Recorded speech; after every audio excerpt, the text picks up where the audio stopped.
Welcome back to Storytelling Spot.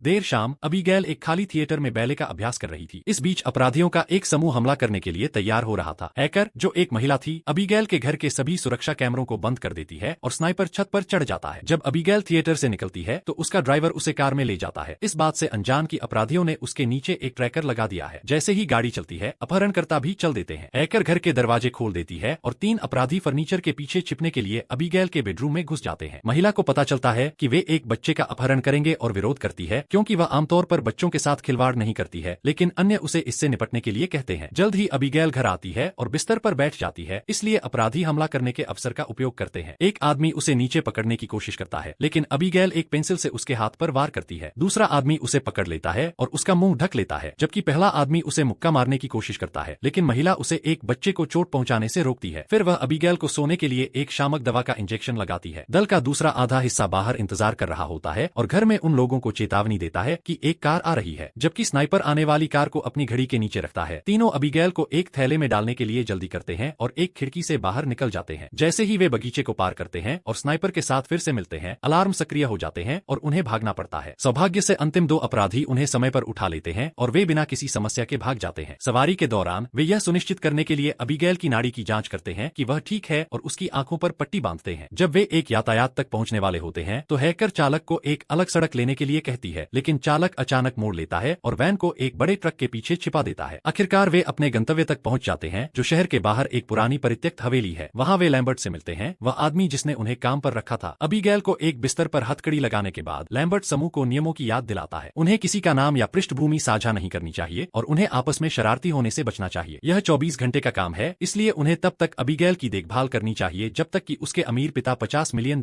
नहीं भेज देते। लैम्बर्ट उन्हें यह नहीं बताता कि पिता कौन है, लेकिन वह ट्रैक होने से बचने के लिए सभी के फोन इकट्ठा कर लेता है। जाने से पहले लैम्बर्ट प्रत्येक टीम के सदस्य को रैट पैक से प्रेरित एक कूटनाम देता है। इसके बाद टीम घर में सभी पेय पदार्थों का आनंद लेना शुरू कर देती है। जॉय डीन के साथ अपनी मिठाई साझा करने से इनकार कर देती है, जो होशियार होने का नाटक करता है और हर किसी की पृष्ठभूमि का अनुमान लगाने की कोशिश करता है, लेकिन वह असफल हो जाता है। जब जॉय उसका मजाक उड़ाती है तो अन्य लोग यह देखने के लिए कुछ पैसे दाव पर लगाते हैं कि क्या वह बेहतर कर सकती है, और उनकी शारीरिक भाषा, कपड़े और व्यक्तित्व को पढ़कर वह सभी का सही अनुमान लगाती है। फ्रैंक एक जासूस हुआ करता था, पीटर एक मंदबुद्धि भीड़ प्रवर्तन करता है, हैकर सैमी पैसे से आती है और मनोरंजन के लिए ऐसा कर रही है, रिकल्स एक पूर्व समुद्री स्नाइपर है और डीन एक सोशियोपैथ ड्राइवर है। बदले में फ्रैंक निष्कर्ष निकालता है कि जॉय एक ठीक होने वाली व्यसनी है। फिर जॉय अबीगैल की जांच करती है, जो शिकायत करती है कि आंखों पर पट्टी बहुत तंग है। जॉय उसके चेहरे को ढक लेती है और आंखों की पट्टी उतार देती है। वह यह भी देखती है कि हथकड़ी से उसे चोट लग रही है, इसलिए वह उसके हाथों को सामने से फिर से बांध देती है। चूंकि अबीगैल रो रही है, जॉय बताती है कि वे उसे चोट नहीं पहुंचाएंगे और वे केवल पैसे चाहते हैं, इसलिए अबीगैल उससे एक गुलाबी वादा करने के लिए कहती है। जॉय बताती है कि उसका एक बेटा है और बदले में अबीगैल उसे बताती है कि उन्होंने गलती की है क्योंकि उसके पिता को उसकी परवाह नहीं है। जब जॉय जाने वाली होती है तो अबीगैल कहती है कि उसके साथ जो होने वाला है उसके लिए उसे खेद है। चिंतित जॉय फिर से समूह में शामिल हो जाती है और फ्रैंक को बताती है कि अबीगैल का पिता एक हिंसक व्यक्ति हो सकता है। फ्रैंक इसे खारिज कर देता है क्योंकि अबीगैल जॉय को बुरा महसूस कराने की कोशिश कर रही है, लेकिन एक बार जब सभी विचलित हो जाते हैं तो वह बच्चे की जांच करने चला जाता है। वह उसे बिना आंखों पर पट्टी लगाए देखकर हैरान हो जाता है और तुरंत उसका चेहरा ढक लेता है और अपनी बंदूक की ओर इशारा करता है, जब तक कि वह कसम नहीं खाती कि उसने उसे नहीं देखा। फिर फ्रैंक उसे तब तक दबाता है जब तक कि वह यह नहीं कहती कि उसके पिता क्रिस्टियोफ लाजर हैं। घबराए हुए फ्रैंक वापस समूह में भागता है और घोषणा करता है कि वह जा रहा है। अन्य लोग स्पष्टीकरण की मांग करते हैं और फ्रैंक बताते हैं कि लड़की क्रिस्टियोफ लाजर की बेटी है, जो एक बहुत ही खतरनाक और शक्तिशाली अपराध प्रमुख है। जॉय और रिकल्स भी नाम को पहचानते हैं और फ्रैंक की चिंता को साझा करते हैं। एक बहस होती है कि कैसे आगे बढ़ना है और अंत में वे पैसे प्राप्त करने के लिए रहने का फैसला करते हैं, जिसका उपयोग वे बाद में भागने और वहां से दूर एक नया जीवन शुरू करने के लिए कर सकते हैं। वे परिधि पर नजर रखने और सभी दरवाजों को बंद रखने के लिए सहमत होते हैं। बाद में जॉय घर के चारों ओर देख रही है, एक शोर के बाद जो सिर्फ एक खुली खिड़की है। शोर को रोकने के लिए इसे पूरी तरह से खोलते समय वह एक पिता और उसके बच्चे की एक पुरानी मूर्ति देखती है। फिर वह रिकल्स से टकराती है, जो उसके साथ फ्लर्ट करने की कोशिश करता है और असफल हो जाता है। वह उसे यह भी बताता है कि उसे दूसरों पर भरोसा नहीं है और वे सहमत होते हैं। इस बीच सैमी को टीवी के साथ एक कमरा मिलता है और वह अचानक उसके पीछे एक उपस्थिति से से चौंका जाती है, लेकिन यह सिर्फ डीन एक प्रैंक खेल रहा होता है। डीन सैमी के साथ छेड़खानी करने की कोशिश करता है, जिससे सैमी गुस्से में उसे बाहर निकाल देती है। फिर डीन एक सोते हुए पीटर को पाता है और उसके चेहरे पर एक आदमी के सदस्य को खींचता है। वह घर के चारों ओर घूमता रहता है और ढेर सारी पुरानी तस्वीरों के साथ एक अंधेरे गलियारे में प्रवेश करता है, जिसमें एक लड़की भी शामिल है जो अबीगैल जैसी दिखती है। इसके बाद वह तहखाने की रसोई में जाता है, जहाँ एक दरवाजा अपने आप खुल जाता है। भ्रमित होकर वह कमरे में प्रवेश करता है और एक चूहे से चकित हो जाता है। जैसे ही वह जाने की कोशिश करता है, अचानक एक अंधे की उपस्थिति उसे पैरों से पकड़ लेती है और उसे पीछे खींच लेती है। सैमी उसकी चिल्लाहट सुनती है और तहखाने में जाती है, जहाँ वह डीन को मेज पर बैठा पाती है। जब वह उसके पास जाने की कोशिश करती है तो उसका सिर गिर जाता है और सैमी चिल्लाती है। जल्द ही अन्य लोग भी तहखाने में पहुंच जाते हैं और वे सहमत होते हैं कि सैमी में ऐसा करने की ताकत नहीं है। वास्तव में यह उन्हें लाजार के हिटमैन वाल्डेस के बारे में कहानियों की याद दिलाता है। कई साल पहले FBI ने लाजार के गिरोह के 3 शीर्ष सदस्यों को पकड़ लिया था। उनके मुकदमे से एक रात पहले उन्हें एक होटल की ऊपरी मंजिल पर छिपा कर रखा गया था, जिसमें एजेंट हर कोने की रखवाली कर रहे थे। अगली सुबह FBI ने धावा बोल दिया और उनके शव पाए, जिनके सिर कटे हुए थे और कोई अंग नहीं थे। 23वीं मंजिल के दरवाजे के अलावा कमरे में आने जाने का कोई रास्ता नहीं था। चिंतित होकर वे लड़की की जांच करने का फैसला करते हैं और उसे कमरे में अच्छी तरह से पाते हैं। रिकल्स अभी भी वाल्डेज से डरता है और जाना चाहता है, लेकिन जब वह सामने का दरवाजा खोलता है तो वे एक और वर्जित गेट पाकर हैरान रह जाते हैं। पीटर इसे बिना किसी लाभ के खोलने की कोशिश करता है और यह एक सुरक्षा प्रणाली को ट्रिगर करता है जो सभी खिड़कियों को कवर करती है, जिसका अर्थ है कि समूह अब अंदर फंस गया है। कर्ष निकालता है कि यह जाल में फंस गया है और रिकल्स अपने हथियार की जांच करने के लिए भागता है, लेकिन उसे गायब पाता है। जॉय अबीगैल के पास जाती है और पूछती है कि क्या उसने अपने और फ्रैंक के अलावा किसी और को देखा है, लेकिन अबीगैल कसम खाती है कि उसने नहीं देखा है। वह यह भी बताती है कि फ्रैंक ने उसे नुकसान पहुंचाने की धमकी दी थी, कि उसने कहा कि वह उसके पिता के लिए काम करता था और उसका असली नाम वाल्डेस था। इसके बाद यह निष्कर्ष निकालते हुए कि इसका कोई मतलब नहीं है, वे बाहर निकलने का रास्ता खोजने के लिए सहमत हो जाते हैं। लेकिन जैसे ही जॉय कमरे से बाहर निकलने की कोशिश करती है, उसे एक शोर सुनाई देता है। रिकल्स अजीब तरह से खड़ा है, इसलिए वह उसकी जांच करने जाती है और यह जानकर भयभीत हो जाती है कि वह गंभीर रूप से घायल हो गया है। उसका मृत शरीर उसकी बाहों में गिर जाता है और वह नीचे भागने से पहले उसे नीचे रख देती है। एक क्रोधित जॉय फ्रैंक पर अपनी बंदूक का निशाना लगाती है, उस पर वाल्डेज होने और रिकल्स को मारने का आरोप लगाती है। फ्रैंक भी अपनी बंदूक निकालता है और कहता है कि जॉय अबीगैल को उसे हेरफेर करने देती है। वह पीटर से अबीगैल के बारे में कुछ करने के लिए कहता है, इसलिए पीटर उसे मारने के लिए कमरे में जाता है। इससे पहले कि वह गोली चला पाता, जॉय आती है और जल्दी से उसे निरस्त्र कर देती है। सैमी और फ्रैंक भी आते हैं और बहस होती है। इस बीच अबीगैल आसानी से हथकड़ी हटा देती है और अपना असली चेहरा दिखाने के लिए एक बैले चाल का उपयोग करते हुए खड़ी हो जाती है। वह वास्तव में एक पिशाच है। अबीगैल पीटर पर कूदती है और उसे काटने वाली होती है, लेकिन फ्रैंक उसे गोली मार देता है। सभी के सदमे के लिए अबीगैल बस बैठ जाती है, क्योंकि घाव खुद को ठीक कर लेता है। जॉय उसे भी गोली मारती है, लेकिन यह स्पष्ट है कि गोलियां कुछ नहीं करती हैं, इसलिए वे भागते हैं और दरवाजा बंद कर देते हैं। समूह चर्चा करता है कि क्या करना है, क्योंकि उन्हें एहसास होता है कि अबीगैल हमेशा से वाल्डेस थी। सभी दरवाजे चुंबकीय रूप से सील किए गए ताले और 2 इंच मोटे शटर से लैस हैं, इसलिए उन्हें तोड़ा नहीं जा सकता है और सैमी के पास उन्हें हैक करने के लिए उपकरण नहीं है। हर कोई तनाव में है और जब पीटर उन्हें धीमा करने के लिए कहता है तो फ्रैंक उसे गले से पकड़ लेता है और चुप होने की धमकी देता है। अंत में फ्रैंक और जॉय दाव लगाने के लिए पूल स्टिक पकड़ते हैं, जबकि सैमी रसोई में लहसुन की तलाश करती है। जॉय मदद नहीं करती क्योंकि वह सोचती है कि अबीगैल को मारने से उसके पिता केवल उन पर पागल हो जाएंगे। एक बार जब वे तैयार हो जाते हैं तो तीनों अबीगैल के कमरे में भागते हैं और पाते हैं कि वह खाली है। अचानक उन्हें संगीत सुनाई देता है, इसलिए वे दूसरे कमरे में जाते हैं, जहां वे अबीगैल को डीन के शरीर के साथ नाचते हुए पाते हैं। पहले तो वह एक प्यारी लड़की होने का नाटक करती है, लेकिन जब सैमी हमला करती है तो अबीगैल उस पर कूदती है और लहसुन सूंघती है, जिससे कुछ नहीं होता। फ्रैंक को धक्का दे दिया जाता है जब वह मदद करने की कोशिश करता है, लेकिन पीटर उसे लेने में कामयाब हो जाता है। हालांकि अबीगैल आसानी से उसे जमीन पर फेंक देती है और उसके हार से क्रॉस ले लेती है। उससे उसकी छाती पर मारती है ताकि उससे खून बह सके और क्रॉस की पुष्टि करने से वह भी प्रभावित नहीं होती है। इसके बाद फ्रैंक उसे पीछे से छुरा घूंपने की कोशिश करता है, हालांकि अबीगैल जल्दी से उसे निरस्त्र कर देती है और उसके बजाय उसके पैर पर छुरा घूंप देती है। हार मानते हुए तीनों नीचे की ओर वापस चले जाते हैं, जहां जॉय उनके घावों को भरने में उनकी मदद करती है। वह उन्हें याद दिलाती है कि जब उन्होंने अबीगैल का अपहरण किया तो इंजेक्शन ने काम किया था और उनके पास अभी भी एक अतिरिक्त इंजेक्शन है। वे अलग होने के लिए सहमत हो जाते हैं और जो भी लड़की को पहले पाता है उसे जॉय को अपने ईयरपीस के माध्यम से सूचित करना चाहिए ताकि वह उसे सिरिंज से आश्चर्यचकित कर सके। समूह घर की तलाशी लेना शुरू कर देता है और सैमी एक गंदा गलियारा लेती है, जहां वह चमगादड़ों के झुंड से चकित हो जाती है। इसके कारण वह एक तालाब में गिर जाती है और जब उसे पता चलता है कि यह सड़े हुए शवों से भरा हुआ है तो वह चिल्लाती है। इससे भी बदतर, उसे बाहर निकलने के लिए उन पर रेंगना पड़ता है। इस बीच अबीगैल पीटर को आश्चर्यचकित कर देती है, जो डर से भाग जाता है और उसके पीछे दरवाजा बंद कर देता है। हालांकि अबीगैल दरवाजा तोड़ती है और उसका पीछा करती रहती है, क्योंकि वह बैले चालों के साथ दौड़ती है। पीटर जितनी तेजी से हो सके दौड़ता है, जब अचानक फ्रैंक एक दरवाजा खोलता है और उसे मारता है, जिससे वह रेल से गिर जाता है। फिर अबीगैल फ्रैंक का पीछा करती है, उस पर बैठने से पहले उसे सीढ़ियों से नीचे धकेल देती है। जॉय मौका का उपयोग उपयोग उसे इंजेक्शन देने की कोशिश करने के लिए, लेकिन अबीगैल एक बंद गेट के माध्यम से सिरिंज को भेजने के लिए उसके हाथ को मारती है। सैमी अबीगैल को पकड़ लेती है और उसे दूर खींच लेती है, इसलिए लड़की उसका हाथ काटकर जवाबी कार्रवाई करती है। इसके बाद अबीगैल फ्रैंक को पैर से पकड़ती है और उड़ने लगती है। पीटर अचानक उससे निपटने और उसे फ्रैंक को छोड़ने के लिए मजबूर। पीटर अबीगैल को नीचे पकड़ता है, जबकि जॉय सिरिंज को पुनः प्राप्त करने का प्रबंधन करती है। जल्दी से अबीगैल में शामक इंजेक्शन लगाती है। लड़की कुछ गंभीर धमकियां देती है, जॉय को भयानक बातें बताती है। सैमी घबरा जाती है और सोचती है कि क्या वह काटने के कारण बदल जाएगी। कुछ ही क्षणों बाद अबीगैल एक लिफ्ट में बंद होकर उठती है। जॉय का कहना है कि अगर वह बताती है कि वहां से कैसे बाहर निकलना है तो वे उसे जाने देंगे। इसके बजाय अबीगैल स्वीकार करती है कि उसने सब कुछ योजनाबद्ध किया और लैम्बर्ट उसके लिए काम करता है। वह उनके सभी असली नाम और पिछली कहानियों को भी जानती है। सैमी ने अपने अमीर माता पिता के बैंक खाते से पैसे लेकर अपना करियर शुरू किया और अंततः एक विशेष बड़ी मछली के पीछे पड़ गई। पीटर ने एक अपराध परिवार के लिए मांसपेशियों के रूप में काम किया और अपने दल से चोरी की। फ्रैंक ने एक जासूस के रूप में काम करते हुए एक विशेष अपराध परिवार में घुसपैठ की और अवैध जीवन का आनंद लिया। जॉय एक पूर्व सेना चिकित्सक है जिसे दवा की लत लगने के कारण निकाल दिया गया था और उसने कुछ बहुत ही संदिग्ध लोगों के लिए एक भूमिगत डॉक्टर बनने के लिए अपने बेटे को उसके बुरे पिता के पास छोड़ दिया। एक दिन गोली निकालने की कोशिश में उसने गलती से गिरोह के एक सदस्य की हत्या कर दी। यह पता चलता है कि यहाँ हर कोई लाजर या उसके गिरोह के साथ किसी न किसी तरह से अन्याय करता है और जॉय का कहना है कि अबीगैल अपने पिता के दुश्मनों को सिर्फ उससे प्यार करने के लिए मार देती है। अबीगैल ने आते ही उन्हें नहीं मारा क्योंकि उसे अपने भोजन के साथ खेलना पसंद है। वह कहती है कि अगर वे उसे बाहर जाने देते हैं तो वह उनमें से 2 को जीवित रहने देगी। फ्रैंक उसे मारने का सुझाव देता है, इसलिए क्रोधित अबीगैल प्रस्ताव को बदलकर केवल उसे बचाने के लिए बदल देती है, जो उसे बाहर निकाल देता है। पीटर जल्दी से अपनी बंदूक निकालता है और जॉय वैसा ही करती है जैसा वह और फ्रैंक बताते हैं कि अबीगैल झूठ बोल रही है। चूंकि पीटर वैसे भी उसे मुक्त करने की कोशिश करता है, जॉय उसे गोली मार देती है। फिर समूह फ्रैंक को छोड़कर चला जाता है, जो स्वेच्छा से पहरा देता है। सभी के जाने के बाद फ्रैंक कहता है कि अगर वह उसे घर से बाहर निकलने का तरीका बताएगी तो वह उसे जाने देगा। अबीगैल बताती है कि उसे एक गुप्त दरवाजा खोलने के लिए अगाथा क्रिस्टी की पुस्तक को पुस्तकालय में खींचना होगा। फ्रैंक उसे धन्यवाद देता है, लेकिन उसे छोड़ने से इनकार कर देता है, इसलिए अबीगैल उसे धक्का देने के लिए आसानी से दरवाजा तोड़ देती है और उसकी ओर नाचती है। उस समय जॉय आती है और एक खिड़की से लकड़ी के तख्तों को तोड़ती है, जिससे सूरज की रोशनी अंदर आ जाती है। रोशनी तुरंत अबीगैल के हाथ को जला देती है और वह छाया में छिपने के लिए भागती है ताकि वह इसे फिर से विकसित कर सके, जबकि जॉय और फ्रैंक भाग जाते हैं। पूरा समूह पुस्तकालय में पहुंचता है और जॉय द्वारा जल्दी खोली गई ऊंची खिड़की से प्रवेश करने वाली धूप के नीचे रहता है। सैमी को कुछ नहीं होता है, इसलिए वह यह सोचकर राहत महसूस करती है कि वह नहीं मुड़ेगी। फ्रैंक ने अबीगैल द्वारा उल्लिखित पुस्तक को खींचा, लेकिन कुछ नहीं हुआ क्योंकि उसने भी झूठ बोला था। जब वह गुस्सा करता है, जॉय दीवार को तोड़ने की कोशिश करती है, लेकिन कोई फायदा नहीं होता है। उसके पास कैंडी खत्म हो गई है, इसलिए वह बहुत चिंतित हो रही है। जॉय सैमी को बताती है कि उसने अपने बेटे को साफ करने के लिए छोड़ दिया था और योजना इस नौकरी के पैसे का उपयोग उसके पास वापस जाने और रीसेट के रूप में शुरू करने के लिए कर रही थी। इस शब्द को सुनने से सैमी को एक विचार आता है, अगर वे बिजली का स्रोत ढूंढ सकते हैं तो वह ताले को छोटा कर सकती है। दल 2 भागों में विभाजित हो जाता है और घर की तलाशी लेता है। अचानक अबीगैल फिर से संगीत बजाती है और काटने की बदौलत सैमी को अपने नियंत्रण में ले लेती है। वह जल्दी से एक पिशाच में बदल जाती है और पीटर पर हमला करती है, उसकी गर्दन काटती है। अबीगैल सैमी के माध्यम से उससे बात करती है, जबकि वह उसे खिलाना और मारना जारी रखती है। फिर अबीगैल को सैमी को नृत्य करने में मजा आता है जैसे वह करती है। अंततः जॉय और फ्रैंक आते हैं, इसलिए सैमी अपना चेहरा छिपाए रखती है। हालांकि अन्य लोग संदिग्ध होते हैं। इस प्रकार सैमी उन्हें अपना परिवर्तन दिखाती है और दोनों तुरंत भाग जाते हैं। सैमी उनका पीछा करती है और वे इसे पुस्तकालय में बनाते हैं, जहां अबीगैल सैमी की आवाज का उपयोग यह समझाने के लिए करती है कि वह उस कमरे से नफरत करती है क्योंकि वहीं उसके पिता ने उसे बदल दिया था। जॉय एक ट्रे को पकड़ती है और उस पर सूरज की रोशनी को प्रतिबिंबित करती है, जिससे सैमी का शरीर फट जाता है। उस समय एक गुप्त दरवाजा खुलता है और हालांकि जॉय और फ्रैंक को लगता है कि यह एक जाल है, वे वैसे भी इससे गुजरने का फैसला करते हैं। एक गलियारे से गुजरने के बाद उन्हें हवेली का नियंत्रण मिलता है और लैम्बर्ट, जो एक पिशाच भी है, लैम्बर्ट जॉय को गर्दन से पकड़ता है जबकि वह सब कुछ समझाता है। अबीगैल ने 2 साल पहले उसे वापस कर दिया जब उसे पता चला कि उसने फ्रैंक को गिरोह में घुसपैठ करने में मदद की थी। उसने उसके परिवार को भी धमकी दी और अब वह अपने पिता के सभी दुश्मनों को यहाँ लाता है ताकि वह खेल सके। वह पहले से ही लाजार को स्थिति के बारे में सूचित कर चुका है और वह हवेली की ओर जा रहा है। लैम्बर्ट अबीगैल और उसके पिता दोनों को मारना चाहता है, इसलिए अगर वह मदद करने का वादा करता है तो वह फ्रैंक को बदलने की पेशकश करता है। फ्रैंक सहमत हो जाता है, इसलिए लैम्बर्ट जॉय को बाहर कर देता है और फ्रैंक को काटता है। इसके बाद लैम्बर्ट फ्रैंक को उसका खून पिलाता है और जॉय फ्रैंक को दर्दनाक रूप से पिशाच में बदलते हुए देखने के लिए जाग जाती है। इसके बाद लैम्बर्ट फ्रैंक को जॉय को खिलाने के लिए कहता है, हालांकि फ्रैंक उसके बजाय उसे एक छड़ी से छुरा घोंप देता है, जिससे लैम्बर्ट में विस्फोट हो जाता है। उस समय अबीगैल आती है और हमला करने की कोशिश करती है, लेकिन फ्रैंक उस पर हावी हो जाता है और उसका खून पीता है। जॉय इस अवसर का उपयोग करते हुए नियंत्रण कक्ष तक पहुंचती है और सुरक्षा उपायों को निष्क्रिय कर देती है। वह अपना फोन भी पुनः प्राप्त करती है, लेकिन जब वह गुप्त गलियारे से नीचे भागती है तो निकास द्वार बंद हो जाता है। फ्रैंक अबीगैल को खिलाना समाप्त कर देता है और उसके शरीर को छोड़ देता है। इस बीच जॉय अपने बेटे को बुलाती है और उसके ध्वनि मेल में एक हार्दिक भाषण छोड़ देती है। फ्रैंक उसे पाता है और तुरंत उसे वापस पुस्तकालय में धकेल देता है, जहां वह उसे फर्नीचर से टकराने के लिए इधर उधर फेंकना शुरू कर देता है। जॉय अपना बचाव करने की कोशिश करती है, लेकिन उसके घूंसे एक पिशाच के लिए कुछ नहीं करते हैं। फिर वह उसकी गर्दन पकड़ता है और उसे नीचे फेंक देता है, लेकिन अबीगैल समय पर आकर जॉय को पकड़ लेती है। अबीगैल बताती है कि वह फ्रैंक को अकेले हराने के लिए बहुत कमजोर है और जॉय से फ्रैंक को मारने में मदद करने का अनुरोध करती है। वादा करती है कि अगर वह ऐसा करती है तो वह उसे जाने देगी ताकि वह अपने बेटे को फिर से देख सके। फ्रैंक उनके पास आता है और दोनों लड़कियां उससे लड़ने के लिए टीम बनाती हैं, लेकिन चाहे वे कितनी भी कोशिश करें, वह स्पष्ट रूप से उन दोनों की संयुक्त तुलना में मजबूत है। जब वह अबीगैल को नीचे गिरा देता है तो वह जॉय के कंधे पर सूली से वार करता है और उसे एक खंभे पर फंसा देता है। फिर वह अबीगैल से लड़ने के लिए वापस चला जाता है, उसे फिर से काटता है। जॉय अपनी स्थिति से बाहर निकलने के लिए संघर्ष करती है और अबीगैल उसे उनके वादे की याद दिलाने के लिए अपनी पिंकी उठाती है। एक अबीगैल नीचे है, फ्रैंक जॉय को सूली से उतारता है और उसे फर्श पर फेंकने से पहले उसकी गर्दन काटता है। जब जॉय जागती है तो फ्रैंक अपनी पिशाच शक्तियों का उपयोग उसे सूली लेने और अबीगैल के पीछे जाने के लिए मजबूर करने के लिए करता है। हालांकि जॉय नाटक कर रही होती है, वह मुड़ती है और फ्रैंक को धक्का देती है, जिससे अबीगैल को उस पर कूदने का मौका मिलता है। वे फिर से लड़ते हैं और अबीगैल बताती है कि शक्तियों को पूरी तरह से विकसित होने में कुछ समय लगता है, इसलिए वह अभी तक जॉय को नियंत्रित या बदल नहीं सकता है। जब वे विचलित होते हैं, जॉय दाव को वापस लेती है और फ्रैंक को नीचे खींचती है। फिर वह और अबीगैल उसे चाकू मारने और उसे विस्फोट करने के लिए टीम बनाते हैं। इसके बाद जॉय को चिंता होती है कि वह भी बदल सकती है, लेकिन अबीगैल पुष्टि करती है कि ऐसा नहीं होगा क्योंकि फ्रैंक मर चुका है। जैसा कि वादा किया गया था, अबीगैल जॉय को जाने देती है और उसे अपने बेटे को खोजने के लिए कहती है। अचानक किसी ने जॉय का कंधा पकड़ लिया। यह अबीगैल के पिता लाजर हैं, जो कहते हैं कि वर्षों से उनके कई नाम थे। वह जॉय को मारना चाहता है, हालांकि अबीगैल उसके बचाव में आती है, यह कहते हुए कि जॉय ने उसकी जान बचाई और जब वह नहीं था तो वह उसके लिए वहां थी। लाजर जॉय के हाथ को धन्यवाद के रूप में चूमता है और उसे जाने देता है। जॉय वापस वैन की ओर भागती है और उसे पता चलता है कि उसके पास अभी भी एक लॉलीपॉप बचा है, इसलिए वह गाड़ी चलाते समय इसे खाती है।